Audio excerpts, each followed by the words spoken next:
ሰላም የዩቲዩባችን ተከታታዮች እንደምን አላችሁ? ከአክራሪ እስልምና ወደ ክርስትና ክፍል 8ን ዛሬ ይዤላችሁ መጥቻለሁ። ላይክ፣ ሰብስክራይብ፣ ሼር እያደረጋችሁ እንዲሁም ደግሞ ኮሜንታችሁን የጻፋችሁልኝ ወደ ንባቡ እንገባለን። ምዕራፍ 4 የእግዚአብሔር ድንቅ ሥራ። አያሌ አስጨናቂና የተወጣጠሩ ቀናት አለፉ።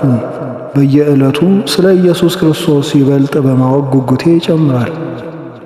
እርሱን የበለጠ ለማወቅና ክርስትናን ለመረዳት ፍላጎቴ ወሰን አልነበረውም። መጽሐፍ ቅዱስ ለማንበብ፣ ቅዳሴ ለማስቀደስ፣ ወደ ቤተ ክርስቲያን ለመሄድ እፈልጋለሁ። ግን እንዴት ተደርጎ? ከካህን ጋር ለመገናኘት ፍላጎት ነበረኝ። ነገር ግን ካህናቱ ሁሉ ከእኔ ጋር ላለመገናኘት እንደሚፈልጉ ጥርጥር የለኝም። ላለፉት ዓመታት ወደ ትምህርት ቤት ለጉዳይ ለሚመጡ ክርስቲያኖች ሁሉ መምህራንም ሆኑ ተማሪዎች የስቃያቸው ምንጭ እንደነበርኩ የታወቀ ነው። ዛሬ ግን እኔ ራሴ ክርስቲያን ሆንኩ። ሳሚያ ከካህን ጋር መነጋገር እንደምፈልግና መጽሐፍ ቅዱስ ይኖረኝም ዘንድ እንድትረዳኝ ነገርኳት። እሷ ለካህኑ እንደነገረቻቸው ከእኔ ጋር ለመገናኘት እጅግ ደስተኛ እንደሆኑ ገለጠችልኝ። ነገር ግን የምንገናኝባቸውን መንገዶች ለማመቻቸት ጥቂት ጊዜ እንደሚወስድ አስረዳችኝ። መጽሐፍ ቅዱሱን በተመለከተ ግን የት ታነቢዋለሽ የሚል ጥያቄ ነበር ያቀረበችልኝ። ትምህርት ቤት እንዳታነቢ ቢዎች ሰው የማይጠፋበት ነው። ቤትሽ ደግሞ ልጆችሽና ባለቤትሽ አሉ አለችኝ። ልክ ይህንን ስትነግረኝ ከጥቂት ወራት በፊት ቁልፉን የገዛሁትን አፓርትመንት አስታወስኩትና በአፓርትመንቴ ውስጥ አነበዋለሁ አልኳት። ያንን አፓርትመንትም ቁልፉን በገዛሁበት ጊዜ የግድ የሚያስፈልገኝ ሆኖ አልነበረም የገዛሁት። ሌላው ቀርቶ በዚያ ወቅት ለመግዛት የሚያጓጓ ነገር እንኳ አልነበረኝም። እንዲሁ ብሩን ስላገኘው ብቻ ነበር የገዛሁት። አሁን ግን የገዛሁበትን ምክንያት አወቅኩት።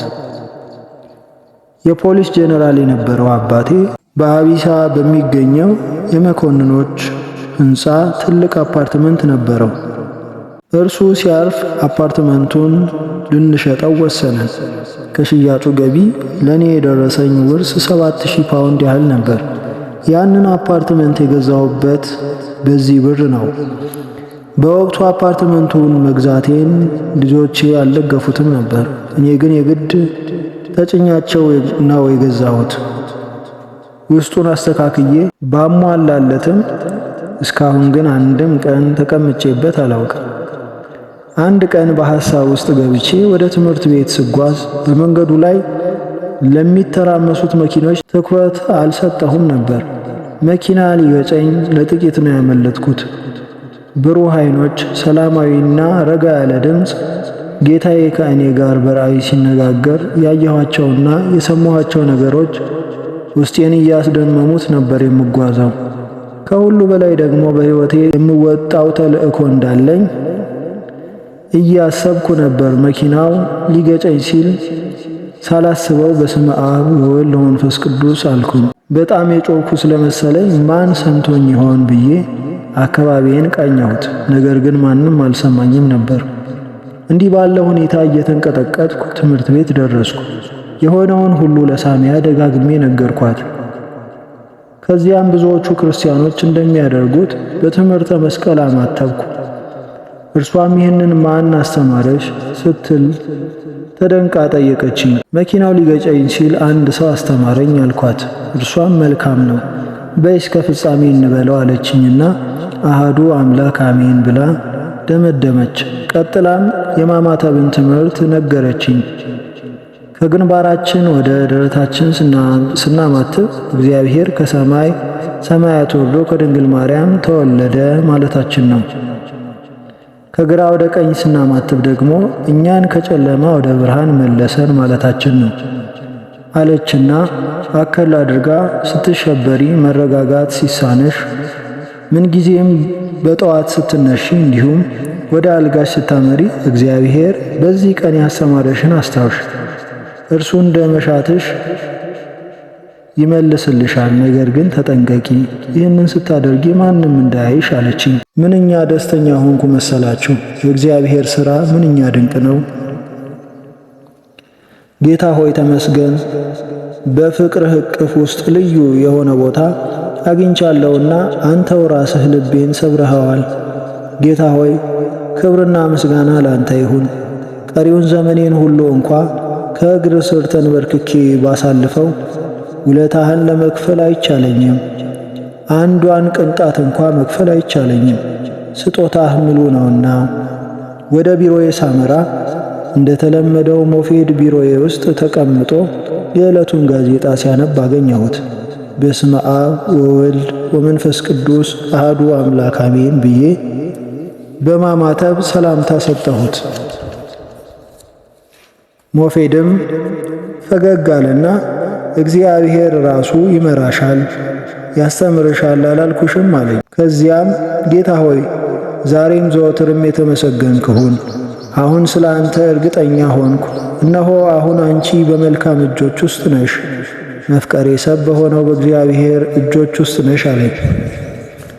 ወንበሬ ላይ ተቀመጥኩና ሲጋራ ላጨስ መለኮሻውን አወጣው።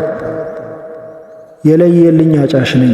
ታዲያ ልክ ልለኩሰው ስል ሞፌድ በዘዴ አሁንማ ይሄ አያስፈልግሽም አለኝ። እኔም በባኮ ያለውን ሲጋራ የቆሻሻው ቅርጫት ውስጥ ከተትኩት። ደግሜ እንደማልመለስበትም ቃል ገባሁለት። እነሆ እግዚአብሔር ረዳኝና ከዚያ በኋላ አልተመለስኩበትም። ቀናትን እየተኩ አለፉ። በውስጤ ደስታ ነግሷል። ጌታዬ በፍቅር በሐሴትና በበረከት ከቦኛል። ከዚህ ሁሉ ደግሞ ከማስበውና ከሚገባኝ በላይ ናቸው። ጌታ ሆይ እወድሃለሁ፣ ነገር ግን ካንተ ርቄ ነው ያለሁት። መንገዱን ገና በሚገባ አላወቅኩትም። በአንተና በእኔ መካከል ያለው የመከለያ ግንብ አልፈረሰም። ከፍተኛ የሆነ የደም ግፊት ነበረብኝ። አንዳንድ ጊዜ 200 በመቶ ይደርሳል። አንድ ቀን ታዲያ አልጋዬ ላይ ተኝቼ በልቤ ከእግዚአብሔር ጋር እነጋገር ነበር። እኔ ያኔ እባክህ ከዚህ ሕመም ገላግለኝ እያልኩ ለምነው ነበር። ወዲያውኑ አንድ ሰው ፊቴን የነካኝ ያህል ተሰማኝ። እኔም ፈጠን ብዬ መብራቱን አበራሁት። ነገር ግን ማንም በአካባቢው አልነበረም እና በዚያ ሌሊት ገጥሞኝ የማያውቅ ድብን ያለ እንቅልፍ ወስዶኝ አደረ። ሕይወቴን በሰላምና በእርጋታ የሞላ እግዚአብሔር የተመሰገነ ይሁን። ይቀጥላል።